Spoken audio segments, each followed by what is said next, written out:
Welcome back to the Deep Dive. Today, we are immersing ourselves in one of the most critical shifts happening in tech right now, and that's the turning point in the public's relationship with artificial intelligence. Our sources today are centered around a really pivotal piece of analysis. It's titled The AI Social Contract, Accountability and the Public Backlash. You see, up until very recently, the mantra in every boardroom, every government office was, we need an AI strategy. It was universal. But as the tech has moved from the lab into our daily lives, that whole narrative has just fractured. And what the source material really pinpoints is this crucial transition. We've gone from asking, how do we use AI, to grappling with a much deeper question. What is this technology fundamentally doing to us? So our mission today is to really get to the heart of the shift. This public pushback, what analysts are calling the 2026 backlash, it's not about people rejecting progress. It isn't. It's an urgent, direct demand for accountability, for fairness, and for some genuine control over systems that feel, well, increasingly opaque and arbitrary. It's a demand for a social contract. And that is the insight that leaders absolutely have to internalize, like right now. Organizations that are still treating AI as just a marketing slogan or a simple shortcut to efficiency, they are willfully ignoring what society is demanding. You are setting yourself up for some significant cascading blowback.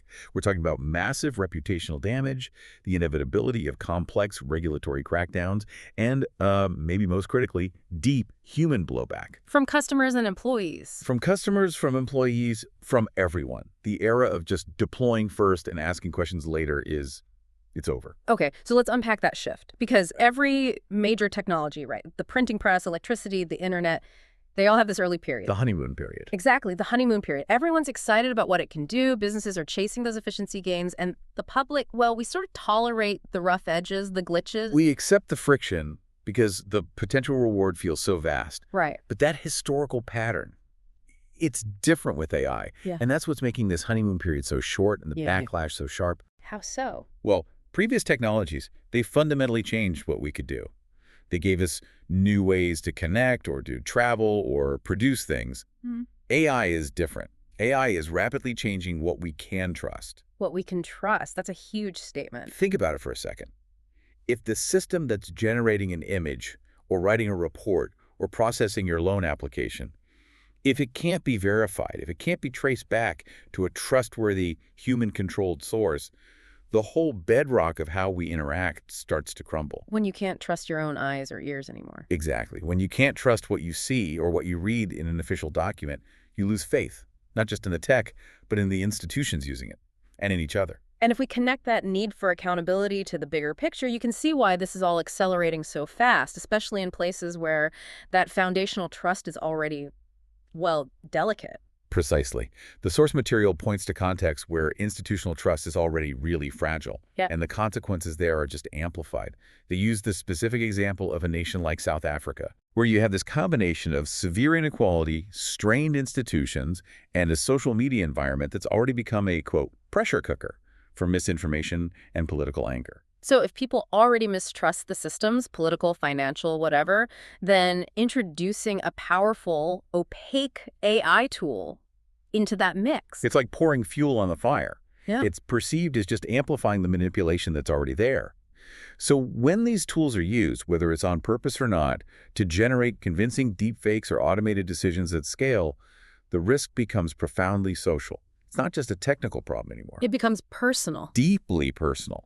When people feel that this tech is making inequality worse or threatening their job or just stripping the dignity from a human interaction, the backlash moves out of the lab and straight into the political and legal arena. The context really does dictate the consequence. Okay, so if AI changes what we trust, that erosion of trust has to come from somewhere specific. It's not just an abstract fear. You mentioned the harms becoming visible and personal. Can you walk us through some of those examples? The ones the research called everyday betrayals. Yeah, and this is key. We need to move past this image of, some spectacular robot disaster. The real widespread anger is coming from these smaller, more relatable failures. The source material lists 4 distinct types of these betrayals that people are experiencing right now. What's the first one? The first is personal humiliation, identity theft. This is the deepfake image or video that humiliates a teenager at school or just destroys a professional's reputation overnight. And there's no recourse. There's no recourse. It's machine-generated, it's instantly viral, and the victim is left completely exposed. It's a devastating breach of trust. Then there's the financial side, which often attacks the most vulnerable people. Absolutely. The second betrayal is that financial manipulation. Think about the rise of these highly sophisticated voice clones. They can sound indistinguishable from a loved one. The grandparent scam. It's the ultimate grandparent scam. A voice clone scams them out of their life savings. This isn't just phishing anymore, it's exploiting the deepest human bonds of family trust with technology that sounds exactly like a relative in trouble. And the third one feels, in a way, almost more infuriating because it's so bureaucratic. It's the lack of recourse. It really is. It attacks our belief in due process. An automated decision is made about your mortgage or your unemployment benefits or some critical service, and the machine says no. And that's it. That's it. You try to challenge it, but there's no human to talk to. There's no appeal mechanism. There's zero transparency about the data or the logic that was used. The system is a black box that dictates your life, and that is experienced as tyranny, not efficiency. That systemic harm is just immense. Mm. Which brings us to the fourth betrayal, the quiet transformation of work. This one is more subtle. It's the quiet violence of efficiency. A job role gets redesigned. You're given these powerful new AI tools, and you're told you're being augmented. But what that really means is The fine print is that you are now expected to do the work of 3 people for the same pay, with no change in title, and none of the support you actually need. It's just cost-cutting disguised as progress. But hold on, organizations have always focused on cost cutting. I mean, what makes this different from, say, the automated assembly line 50 years ago? Is the public just being resistant to change here? That's a fair challenge. The difference, I think, is twofold. It's about speed, and it's about narrative betrayal. Okay, speed and narrative betrayal. With past industrial revolutions, the changes were visible. They were physical. They often took decades to fully play out, which gave society some time to adjust, for unions to negotiate. AI integration is happening across white-collar roles at lightning speed. It's changing the nature of professional work in months, not years. And the narrative betrayal. That's the real trigger. It feeds directly into what the source material calls the growing contradiction. We are told constantly that AI is here to augment us, right? To free us up for higher value work so we can all be more creative and strategic. Yet, the reality inside the organization is that the only metric that really seems to matter is trimming next quarter's budget. Precisely. The incentives are almost all focused on replacing high-cost human labor with low-cost algorithmic labor. And when augmentation is mentioned, it's almost never backed up by an honest conversation. No credible reskilling plan. No credible funded reskilling plan, no clear career paths, no transparency about which roles are going to shrink or disappear. So if you're an employee, you see the shiny new tool, you hear the nice words about augmentation, but you also know your boss is being measured on trimming headcount. And you draw the logical conclusion.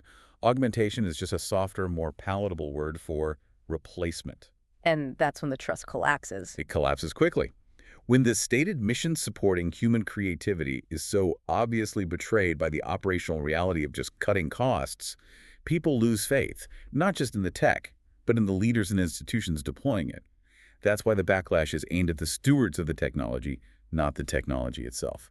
That makes the shift from innovation to stewards absolutely critical. Let's move to the accountability mandate itself, because one group sits right at the center of this, whether leaders admit it or not: children. Children are ground zero for the AI social contract failure. The challenges for schools, for parents, they are escalating way beyond anyone's capacity to cope. They're talking cheating, right? We're talking cheating, synthetic plagiarism, sophisticated synthetic bullying, deep fake content that spreads faster than any adult response system could possibly manage. And for parents, it must feel impossible. It's immense. You're expected to manage digital risks you don't even fully understand. How do you teach your child to spot a deepfake when it fools experts? And meanwhile, the platforms, the vendors, they all engage in what the report calls responsibility shifting circles. Everyone points a finger at someone else.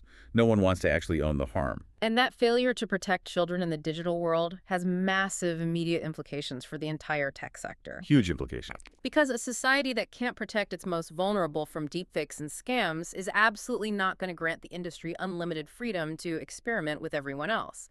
The backlash becomes the catalyst for really restrictive, urgent regulation. And that regulatory necessity brings us right to the implications for different groups. For business leaders, the message is that AI adoption without legitimacy is a risk strategy, plain and simple. It's not an innovation strategy. You're just banking on short-term gains while you accumulate long-term social debt. So, for a leader trying to do this responsibly, what's the simple, practical mandate? What do they need to do right now? It really boils down to transparency and recourse.